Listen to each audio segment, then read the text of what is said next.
Winter enveloped the small country house in darkness, as if sealing it with the seal of forgotten fears. I had come here to spend a peaceful weekend, away from the hustle and bustle of the city. The country house was secluded, surrounded by forests, and covered with a thick layer of snow. The first day passed as planned. I entertained myself playing video games, watching movies, and enjoying the solitude. The winter evening created a cozy atmosphere, but something inside me lurked like an unwelcome guest sneaking into the house of my thoughts. The night crept in slowly, bringing with it dark shadows, hiding their own secrets beneath the snow. Perhaps I did not suspect that these weekends would become the most frightening in my life.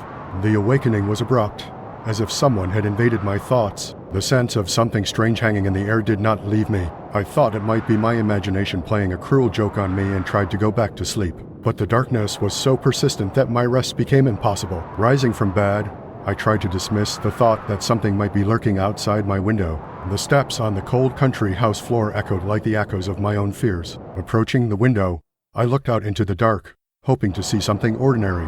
However, my gaze froze for a moment when a terrifying silhouette appeared before me in the darkness outside. A shadow, darkening against the night, stood near the window as a sinister guardian. The hair on my arm stood on end, and my heart froze in amazement and fear. Struggling to control my shivers, I left the room and headed to the front door. In the darkness of the country house, my steps sounded like a melancholic refrain, completing this dark symphony.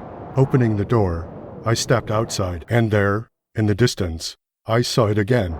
The silhouette stood right at the entrance to the forest, a dark shadow watching me. I felt a cold sweat breaking out on my back, and adrenaline began to surge through my veins. In terror, I rushed back into the house, locking the door behind me. My mind wrestled with the unknown, trying to find a logical explanation for this nightmare. But logic gave way to senseless fear.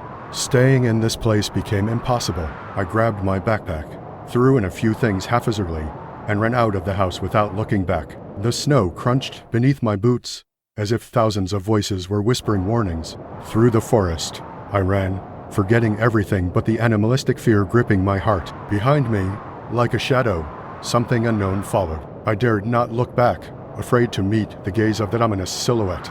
When I emerged from the forest, my car was the only hope for salvation. Throwing everything into the trunk, I slammed the door shut and started the engine. The motor roared with a creak, and I left that place, not looking back. Standing on the road, I stared into the night, full of mysteries and dangers. What or who was that terrifying silhouette watching me? The question remained unanswered, but the moment when my imagination intertwined with reality will forever stay in my memory. Since then, much time has passed, but the shadow remains with me. Sometimes, in the darkest corners of the night, I feel its gaze, and then the memories of that winter night return, making me understand that something in that country house awakened, something that should not exist in the realm of reality.